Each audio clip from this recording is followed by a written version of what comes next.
देखिए आज के वीडियो में बात करते हैं हम प्रतिरोध की ताप पर निर्भरता।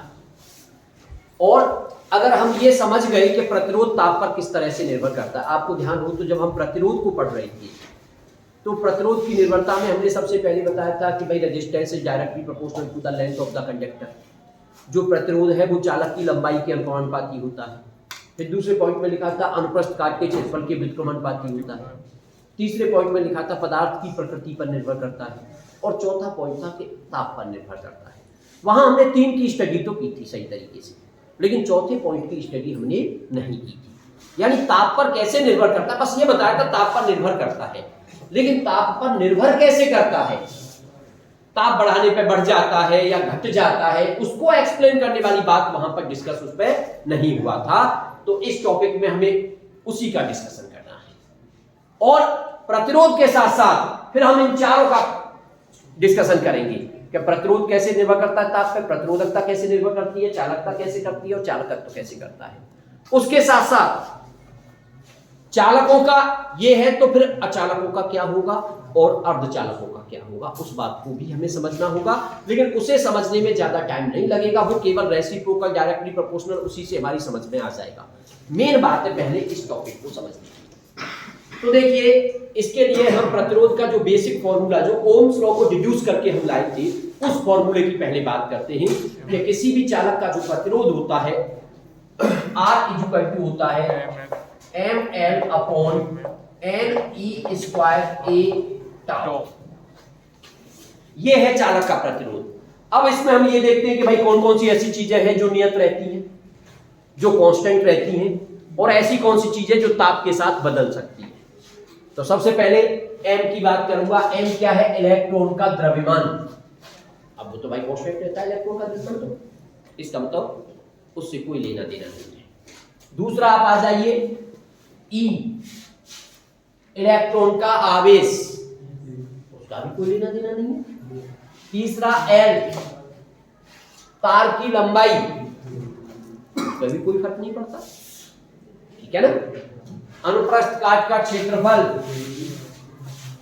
तार का जो क्रॉस सेक्शनल एरिया होता है ये वाला एरिया, उस पर भी कोई फर्क नहीं पड़ता। इसका मतलब ये चीजें तो हो गई कांस्टेंट। अब क्या बचा? अब आप देख सकते हो R is proportional 1/n and R is proportional 1/τ। अब ये दो चीजें बची आपके सामने कि भाई जो प्रतिरोध निर्भर कर रहा है वो एक तो n पर, n क्या चीज है? एकांक आयतन में इलेक्ट्रॉनों की संख्या, और तो विश्रांत काल। अब बस यहां से हमें समझना होगा। तो देखिए यहां से दोनों चीजों को समझने के लिए सबसे पहले जो बात करते हैं वो n की बात करते हैं। n एकांक आयतन में मुक्त इलेक्ट्रॉनों की संख्या है। जब टेम्परेचर बढ़ाते हैं तो कुछ कोवेलेंट बॉन्ड टूट जाते हैं और उससे इलेक्ट्रॉनों की संख्या बढ़ जाती है। इसका मतलब ये हुआ कि अगर आप टेम्परेचर बढ़ाओगे, ताप को बढ़ाओगे, हम यहां ताप के बढ़ाने की बात कर रहे हैं, लेकिन जो एग्जाम में क्वेश्चन आएगा उसमें बढ़ाना और घटाना दोनों तरह से क्वेश्चन आपसे पूछा जा सकता है। तो कोई बात नहीं, जो स्टडी हम बढ़ाने के साथ कर रहे हैं और बढ़ाने के साथ जो रिजल्ट आएंगे, घटाने के साथ वो सभी रिजल्ट उल्टे हो जाएंगे, फिर वो तो आप समझ जाओगे, उसमें तो कोई बात नहीं है। तो अब क्या करते हैं भाई, टेम्परेचर को बढ़ाने पर n क्या हो जाते हैं? बढ़ जाते हैं। n क्या हो रहा है? बढ़ जाता है, मुक्त इलेक्ट्रॉनों की संख्या बढ़ जाती है। लेकिन प्रॉब्लम क्या है? प्रॉब्लम ये है क्योंकि हम जो पढ़ रहे हैं वो पढ़ रहे हैं चालकों के लिए। किसके लिए पढ़ रहे हो आप इस बात को? प्रतिरोध की ताप पर निर्भरता, लेकिन किसके लिए? चालक के लिए, कंडक्टर के लिए। और कंडक्टरों में पहले से ही मुक्त इलेक्ट्रॉनों की संख्या होती है बहुत ज्यादा।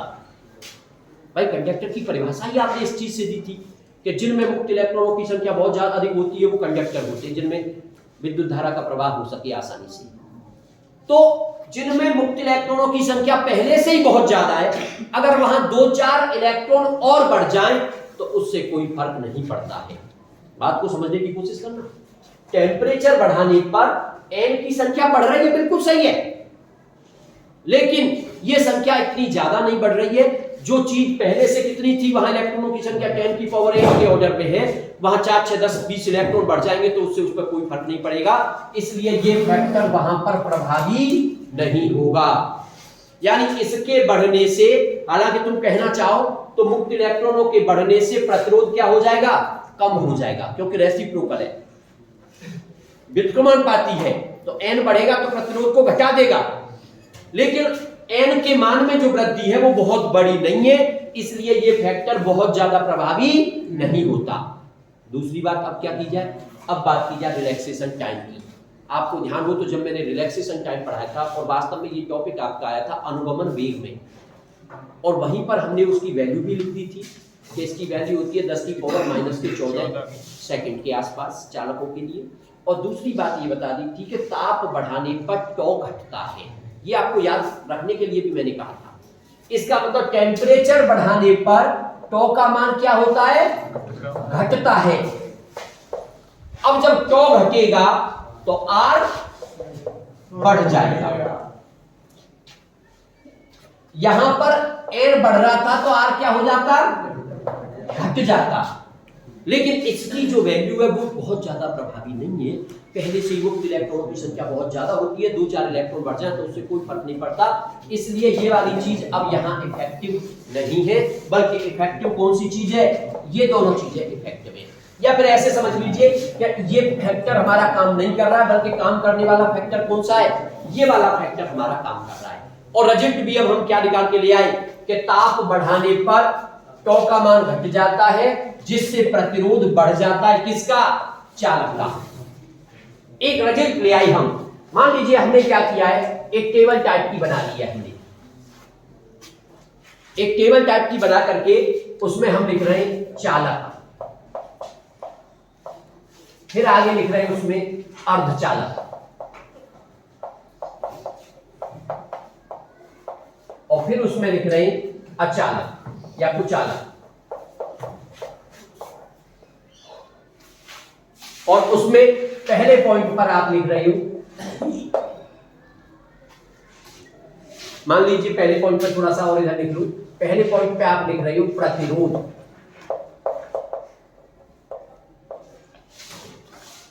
दूसरे पॉइंट पे आप लिख रहे हो प्रतिरोधकता, तीसरे पर चालकता, चौथे पर आपका क्या, चालकत्व। और एक चीज और लिख सकते हो, चालक हो गए, अर्धचालक हो गए, अचालक हो गए, एक और लिख लो एलॉय, मिश्र धातुएं। कभी कभी मिश्र धातुओं की बात भी करने लग जाता है, तो चलिए अगले पॉइंट में मिश्र धातु को भी आप इसमें शामिल कर लीजिए, एलॉय को भी आप इसमें शामिल कर लीजिए। तो हमने साथ ही साथ इसमें मिश्र धातुओं को भी शामिल कर दिया।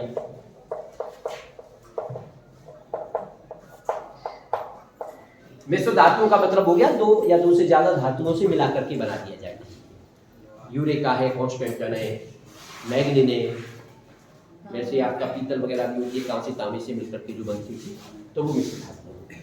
तो आपने क्या स्टडी की, और साथ ही साथ ये स्टडी हम बता रहे ताप टेम्परेचर को बढ़ाने के साथ, किसके साथ बात कर रहे हैं, ताप को बढ़ाने पर। तो क्या स्टडी हो गया ये आपकी कि चालकों का ताप बढ़ाने पर उनका प्रतिरोध क्या हो रहा है, टॉ घट रहा है और प्रतिरोध बढ़ जाता है। चालकों का ताप बढ़ाने पर प्रतिरोध बढ़ जाता है, ये चीज निकल के आई आपका। इसका मतलब ये टेम्परेचर बढ़ाने की बात कर रहे थे, तो चालकों का प्रतिरोध क्या हो गया, बढ़ गया, प्रतिरोध बढ़ गया। एक बात बताइए आप, प्रतिरोध का फॉर्मूला होता था R = ρL/A, यानी प्रतिरोध 3 चीजों पर निर्भर कर रहा है, रो पर, L पर, A पर। वास्तव में ताप बढ़ाने से क्या चीज बढ़ रही है, L और A नहीं बढ़ रही, वास्तव में क्या बढ़ रहा है, रो बढ़ रहा है, क्योंकि रो ही तो, L और A को हटा दूं तो बाकी जो फॉर्मूला बन रहा है वो किसका बन रहा है, रो का ही तो बन रहा है। इसका मतलब रियल में तो रो बढ़ रहा है, और रो की वजह से प्रतिरोध बढ़ रहा है, आर बढ़ रहा है। इसका मतलब ये हुआ प्रतिरोधकता रो का मान भी क्या हो रहा है, बढ़ रहा है। किसके लिए, चालक के लिए। क्योंकि आर और रो एक दूसरे के प्रोपोर्शनल है, लेकिन प्रोपोर्शनल में आप ये नहीं कह सकते कि आर को बढ़ाने पर रो बढ़ेगा, क्योंकि रो तो मटेरियल पर और ताप पर निर्भर करता है। वास्तव में रो की वजह से आर चेंज होता है। समझ गए ना बात को? इसका मतलब प्रतिरोध भी बढ़ गया, प्रतिरोधकता भी बढ़ गई। अब चालकता क्या होती है सर? चालकता होती थी प्रतिरोधकता का व्युत्क्रम, यानी चालकता सिग्मा इक्वल टू 1/2 और रो आपका बढ़ गया है तो चालकता क्या हो जाएगी? घट जाएगी। तो चालकता घट गई। चालकत्व होता था प्रतिरोध का व्युत्क्रम, चालकत्व G इक्वल टू 1/, और R आपका बढ़ रहा है तो G आपका घट जाएगा, तो घट गया। तो ज्यादा मेहनत करने की जरूरत नहीं पड़ी आपको, केवल किसकी स्टडी की आपने? प्रतिरोध की, और प्रतिरोध की स्टडी करके आप सारी चीजों को समझ लेना। तो रियल में टेम्परेचर बढ़ाने से प्रतिरोध न कह के पहले कहना चाहिए प्रतिरोधकता बढ़ती है, और प्रतिरोधकता बढ़ने की वजह से प्रतिरोध बढ़ा। इसका मतलब ये दोनों फैक्टर तो बढ़ गए, और ये दोनों इनके होते व्युत्क्रमानुपाती, तो ये दोनों घट गए। बात समझ आ गई? अब यही बात मैं करना चाहता हूं किसके लिए? अर्धचालक या अचालकों के लिए। अचालकों में क्या होता है, यहां समझना इस चीज को। अचालकों में क्या होता है? मुक्त इलेक्ट्रॉनों की संख्या बहुत कम होती है, न के समान होती है, लेकिन उनका जब टेम्परेचर बढ़ाते हैं तो वहां पर कोवेलेंट बॉन्ड टूट जाते हैं, ब्रेक हो जाते हैं, और उसकी वजह से उनमें इलेक्ट्रॉनों की संख्या कंपैरेबल ज्यादा बढ़ जाती है। चालकों में जो इलेक्ट्रॉन बढ़ रहे थे उनका जैसे पहले से इलेक्ट्रॉन थे 10⁸ और बाद में बढ़ गए 10 इलेक्ट्रॉन। अब आप इसको इसमें जोड़ ही नहीं सकते हो, जोड़ोगे तो फर्क ही नहीं पड़ेगा उसमें। भाई 10⁸ में 10 जोड़ के दिखाओ, क्या आएगा? एक तरह से न के समान, कोई परिवर्तन नहीं होगा, क्योंकि 10⁸ में इसे जोड़ोगे तो इसे 10⁸ बनाना पड़ेगा पहले, और 10⁸ बनाओगे आप इसको 10⁸, तो डेसिमल को यहाँ से एक प्लेस इधर ले जाना पड़ेगा, तो 0.0000 ऐसे करके तब बनाएगा। और उसको तुम अगर अब 1 में प्लस करोगे तो क्या फर्क पड़ने वाला है? उसमें कोई फर्क पड़ने वाला नहीं है, इसलिए वहां वो प्रभावी नहीं था। लेकिन अचालक और अर्धचालक की बात की जाए तो अचालक और अर्धचालकों में मुक्त इलेक्ट्रॉनों की संख्या तो न के समान होती है, लेकिन वहां टेम्परेचर बढ़ाते हैं तो इलेक्ट्रॉनों की संख्या में वृद्धि हो जाती है। अब लेकिन वो जो वृद्धि हो रही है अब उसको निग्लिजिबल नहीं कह सकते, क्योंकि उनका पहला वाला जो मुक्त इलेक्ट्रॉन है वो बहुत कम थे। इसलिए अब की बार कौन सा फैक्टर प्रभावी होता है? ये वाला फैक्टर प्रभावी होता है, यानी अब की बार 1/n वाला फैक्टर प्रभावी है, और n क्या हो रहा है? बढ़ रहा है, और n अगर बढ़ेगा तो प्रतिरोध R आपका घट जाएगा। इसलिए अर्धचालक और अचालक की बात करेगा तो प्रतिरोध आपका घट जाएगा, प्रतिरोध दोनों ही केसों में घट जाएगा। बात समझने की कोशिश कर रहे हो कि नहीं? प्रतिरोध घट गया। अब प्रतिरोध जब इनका घट गया तो वास्तव में किसकी वजह से घटा होगा? प्रतिरोधकता की वजह से, तो ये भी कम हो गया भाई, ये भी घट गया, और ये दोनों उसके क्या होते हैं? उल्टे। इसका मतलब ये दोनों क्या हो जाएंगे? बढ़ जाएंगे। अब बताइए बात आपकी समझ में आई कि नहीं? अब वहां तो क्वेश्चन सिंपल सा आएगा, आपसे पूछेगा अच्छा बताइए अर्धचालकों का ताप बढ़ाने पर उसकी प्रतिरोध, उसकी चालकता पर क्या प्रभाव पड़ता है? बस आपको आंसर घटना या बढ़ना में देना है, तो आप बता दोगे चालकता बढ़ जाएगी, लेकिन बताओगे कहां से? तो आपको पहले इस पे जाना होगा चालकों के लिए, और ध्यान रखना जो चालकों में होता है अर्धचालक और कुचालक में उसका हो जाता है उल्टा, और जो प्रतिरोध में होता है वही प्रतिरोधकता में होता है, बाकी चालकता और चालकत्व में हो जाता है उसका उल्टा। बस ये दो चीजें याद रखिए, आपका काम हो जाएगा। समझ गए ना बात को? अब दूसरी लेकिन एक और चीज, ये स्टडी जो की है हमने, ये स्टडी किसके साथ की है? ताप को बढ़ाने के साथ। लेकिन वो तो तुमसे ये भी पूछ सकता है ताप घटाने पे क्या होगा? तो ताप घटाने पर जो भी जहां बढ़ना लिख रहा है वहां तो कम कर देना, और जहां घटना लिख रहा है वहां पे बढ़ा देना, उल्टा हो जाएगा ना राजीव? ठीक है ना? तो टेम्परेचर घटाने पर इसका प्रतिरोध क्या हो जाएगा? घट जाएगा, और इसकी चालकता बढ़ जाएगी। बात समझ गए कि नहीं? अब एलॉय को और समझिए, मिश्र धातुओं को। भाई मिश्र धातु में है तो धातु, और धातु क्या होते हैं? चालक। धातु क्या होते हैं? चालक। इसका मतलब वास्तव में इसमें भी वही परिवर्तन होगा जो चालकों में होता है, लेकिन मिश्र धातुओं में ये परिवर्तन निग्लिजिबल होते हैं। अगर तुमसे कोई पूछे परिवर्तन कैसे होगा, तब तो ऐसे ही होगा, यानी ये चीज बढ़ जाएगी, ये चीज बढ़ जाएगी, ये चीज घटेगी, ये चीज घटेगी। किसके लिए? मिश्र धातुओं के लिए। लेकिन मिश्र धातुओं के लिए ये परिवर्तन जो होते हैं वो कैसे होते हैं? निग्लिजिबल होते हैं। जो घटना और बढ़ना है वो बहुत कम होता है, नगण्य होता है। वैसे तो तुम यही कहोगे बढ़ेगा, लेकिन नगण्य बढ़ेगा। इसमें भी ये भी बढ़ जाएगा, लेकिन ये भी नगण्य बढ़ेगा, और ये दोनों क्या हो जाएंगे? घट जाएंगे। लेकिन वैल्यू जो घटेगी वो भी कैसी होगी? नगण्य। नगण्य। ये चीज आपको ध्यान रखनी है। तो इस तरह से हम ताप पर कैसे प्रतिरोध निर्भर करता है, या प्रतिरोधकता निर्भर करती है, या फिर चालकता, या फिर चालकत्व, तो आप उस पूरी स्टडी को इस ग्राफ से, ये जो चार्ट आपने बनाया, इससे आप उसको क्लियर कर सकते हैं। और माइंड में ज्यादा याद नहीं रखना, केवल प्रतिरोध वाली, चालक के लिए प्रतिरोध वाले कॉन्सेप्ट को समझना है, यानी इसको समझना है। ये और ये एक ही चीज है, ये और ये एक ही चीज है। बाकी ये दोनों उल्टे हो जाएंगे फॉर्मूले के हिसाब से, और जो चालकों में होता है अर्धचालक और अचालक में उसका उल्टा हो जाएगा। और मिश्र धातुओं में होगा वही जो चालकों में होता है, लेकिन वो बहुत कम मात्रा में होता है, एक तरह से निग्लिजिबल होता है। ये चीज आपको ध्यान रखनी है। इसके बाद एक और चीज, अब बात की जाए प्रैक्टिकली, क्योंकि इस पर कभी कभी न्यूमेरिकल पूछा जाता है, और वास्तव में कई बार न्यूमेरिकल पूछा गया है। और न्यूमेरिकल बड़ा आसान होता है, हालांकि थोड़ी कैलकुलेशन टिपिकल हो सकती है, गुणा भाग थोड़े ज्यादा हो सकते हैं, बाकी हर कोई बच्चा उस न्यूमेरिकल को सॉल्व कर सकता है, अगर एक बात तुमने ध्यान से समझ लिया। तो न्यूमेरिकल सॉल्व कैसे किया जाता है उस पर और थोड़ी सी डिस्कस करते हैं। देखिए प्रैक्टिकली अगर हम बात करें तो प्रैक्टिकली थोड़ा सा 11th क्लास में हम जाएंगे लौट करके। 11th क्लास में कहते थे जब किसी चीज का ताप बढ़ाया जाता है, जिसकी लंबाई है मान लो किसी में, और उसका टेम्परेचर बढ़ाते हैं, तो वहां जो फॉर्मूला आता था जिसको लीनियर टेबल पे पढ़ते थे, तो L = L01 + alpha delta T, यानी ताप बढ़ाने पर किसी तार की लंबाई बढ़ जाती थी इस फॉर्मूले के हिसाब से। अगर उसका एरिया है तो A = A01 + beta delta T, यानी कोई मैकेनिक शीट है, टेम्परेचर बढ़ा रहे हैं तो उसका क्षेत्रफल बढ़ जाता था इस फॉर्मूले से।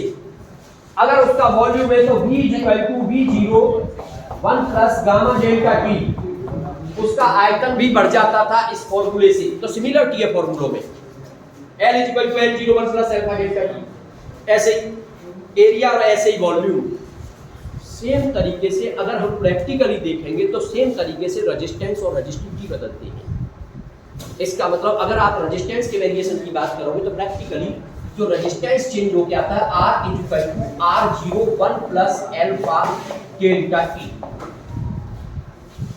समझिए क्वेश्चन को, यानी जैसे वो बदलते थे सेम इसी तरीके से ये बदलते हैं। यहां पर R क्या है?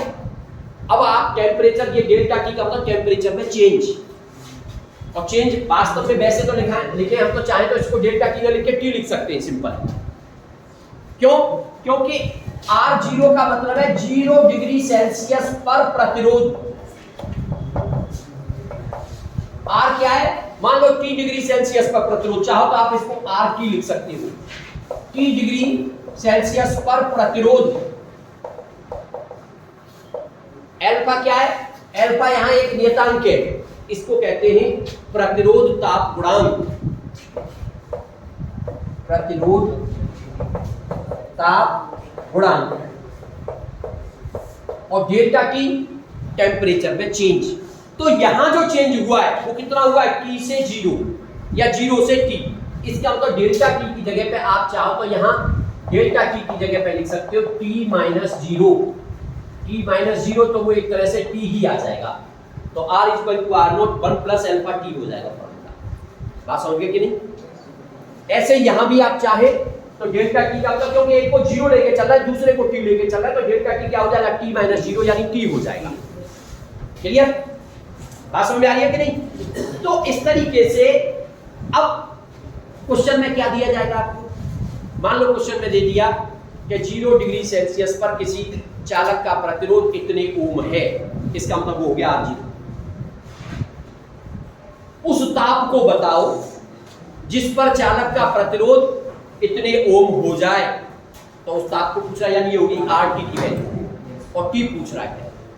और जिसके लिए अल्फा का मान इतना है वो अल्फा गिवन कर देगा। आप क्वेश्चन सॉल्व कर दोगे इसमें रखकर। आप समझ में आ गई कि नहीं? सिंपल क्वेश्चन होता है। लेकिन कभी कभी क्या होता है जो अच्छा यहाँ से अल्फा की वैल्यू निकालने की भी बात आ जाती है कि भाई अल्फा की वैल्यू कैसे निकाली जाए। तो अल्फा की वैल्यू अगर निकालना चाहते हो तो RT इक्वल टू R0 का मल्टीप्लाई कर लो, R0 plus R0 alpha T, इसको इधर ले आओ, RT minus R0 equal to R0 alpha T। मुझे अल्फा निकालना है तो इन दोनों का डिवाइड कर दो, तो RT minus R0 upon R0 into T equal to alpha. तो अल्फा का ये फॉर्मूला आ गया आपका, RT minus R0 upon R0 into T equal to alpha. Alpha ये आ गया निकल के प्रतिरोध तापमान। और अल्फा के मात्रक को जरूर समझना है। यहाँ पे देखिए 1 आपने फिजिक्स के पहले ही चैप्टर में पढ़ा था डायमेंशन वाले में, जो भौतिक राशि आपस में प्लस या माइनस होती है उनकी विमाएं सेम होती हैं, उनके मात्रक सेम होते हैं। 1 का कोई मात्रक नहीं होता। जब 1 का कोई मात्रक नहीं है, अल्फा और टी दोनों का मिलके भी कोई मात्रक नहीं होगा, लेकिन टी का तो मात्रक होता है डिग्री सेल्सियस। इसका मतलब अल्फा का क्या होना चाहिए 1 अपॉन डिग्री सेल्सियस, जिससे कि वो कट जाए और मात्रक 1 के बराबर ही आ जाए। तो अल्फा का जो मात्रक है यहाँ पे प्रतिरोध तापमान का वो होता है प्रति डिग्री सेल्सियस या प्रति केल्विन, या कह सकते हो डिग्री सेल्सियस की पावर -1 या केल्विन की पावर -1, ये इसका मात्रक हो जाएगा। क्लियर? अब एक टाइप के जो क्वेश्चन आते हैं उनको और समझने की कोशिश करिए। देखिए कभी कभी क्वेश्चन क्या होता है, उसमें वो 0 डिग्री सेल्सियस की बात ही नहीं करता, बल्कि वो 2 तरह के टेम्परेचर की बात करता है। देखिए 2 टेम्परेचरों में एक अगर 0 है तो फॉर्मूला रियल में ही होता है हमारा, लेकिन कभी कभी क्या कहता है 2 तरह के टेम्परेचरों की बात करता है, उसमें 0 डिग्री सेल्सियस की बात नहीं करता। तो वहां पर क्वेश्चन को कैसे सॉल्व करोगे? एक सबसे अच्छा तरीका तो फिर ये है वहां पर कि आप 2 इक्वेशन बनाएं। आप क्या करें वहां पर 2 इक्वेशन तैयार करें। एक बार जैसे मान लीजिए उसने दे दिया कि इतने टेम्परेचर पर रेजिस्टेंस इतना है, तो आप क्या बना दोगे RT1 equal to R0 1 plus alpha into T1, ये बना लोगे पहला इक्वेशन। क्या इतने टेम्परेचर पर प्रतिरोध इतना है, एक इक्वेशन बन गया। दूसरा टेम्परेचर फिर से दिया लेकिन 0 नहीं है, तो फिर आप लोगे RT2 equal to R0 1 plus alpha T2, और 2 इक्वेशन बना करके, क्योंकि आपके पास R0 की वैल्यू नहीं है, दोनों को डिवाइड करना। डिवाइड करने पर R0 से R0 क्या हो जाएगा, क्योंकि उसकी वैल्यू की बात कर ही नहीं रहा, और फिर आपका क्वेश्चन सॉल्व होकर के आ जाएगा। जो भी चीज पूछ रहा होगा वो निकल करके आ जाएगा। तो एक तो ये तरीका है 2 इक्वेशन बना करके क्वेश्चन को सॉल्व करने का तरीका। एक दूसरा तरीका और है थोड़ा सॉल्व करने का, हालांकि इससे निकालोगे तो आंसर कुछ अलग आएगा और उससे निकालोगे तो आंसर अलग आएगा, लेकिन आजकल दोनों ही क्वेश्चनों के सॉल्व करने के तरीकों को सही माना जाता है, किसी को गलत नहीं माना जाता। अगर 2 टेम्परेचर दे रखे हैं, ध्यान देना जरा मैं क्या कहने जा रहा हूं। अगर 2 टेम्परेचर दे रखे हैं, उनमें से एक टेम्परेचर 0 डिग्री सेल्सियस वाला है, तब तो आपका ये फॉर्मूला लगा देना। और अगर 0 डिग्री सेल्सियस वाला नहीं है तो फिर आप ये लगाना R2 इक्वल टू R1, यानी 0 की जगह पे R1। जब 2 टेम्परेचर होंगे तो 2 प्रतिरोध होंगे, और उन प्रतिरोधों को 0 नहीं लिया, हमने R1 R2 ले लिया। तो R2 इक्वल टू R1 और 1 प्लस अल्फा डेल्टा T। अब डेल्टा T उसमें तो T1 T2 लेते थे, क्योंकि दूसरा टेम्परेचर 0 था, 0 को माइनस करते तो कोई फर्क नहीं पड़ता, लेकिन यहां लेंगे अब अल्फा और डेल्टा T की जगह पे T2 माइनस T1। तो आप इस फॉर्मूले को भी यूज करके सॉल्व करोगे क्वेश्चन को, तो भी आपका न्यूमेरिकल गलत नहीं माना जाएगा। आप इससे भी क्वेश्चन को सॉल्व कर सकते हो। कोई न्यूमेरिकल आ जाए इस तरह से, एनसीईआरटी की है किसी के पास, एनसीईआरटी की बुक में इस तरह का कोई ना कोई क्वेश्चन जरूर दे रखा होगा। आप घर पर जाकर के उस क्वेश्चन को सॉल्व करके देखना, आपकी समझ में आ जाएगा, क्वेश्चन इजीली सॉल्व हो जाएगा। 2 टेम्परेचर की बात कर रहा होगा, या फिर मैं अलग से एक वीडियो बना करके आपको एक 2 क्वेश्चन बता दूंगा। 2 टेम्परेचर की बात कर रहा होगा जिसमें 0 डिग्री सेल्सियस की बात नहीं कर रहा होगा, तो दो तरीके क्वेश्चन को सॉल्व करने के। एक तो यहां से 2 इक्वेशन बनाएं आप, और दोनों इक्वेशनों को डिवाइड करके क्वेश्चन को सॉल्व करें। और एक तरीका आपके पास ये है कि आप सीधे इसमें लगाएं, 0 की बात ही न करें। R2 equal to R1 1 plus alpha delta T की जगह पे T2 माइनस, फॉर्मूला ये भी वही है, लेकिन यहां डेल्टा टी की जगह पे क्या आता है T माइनस 0, इसलिए वो T1 ही बच गया। लेकिन जब दो टेम्परेचर होंगे तो T2 माइनस, बस ये ध्यान रखना है, आप आसानी से उस क्वेश्चन को सॉल्व कर सकते हैं।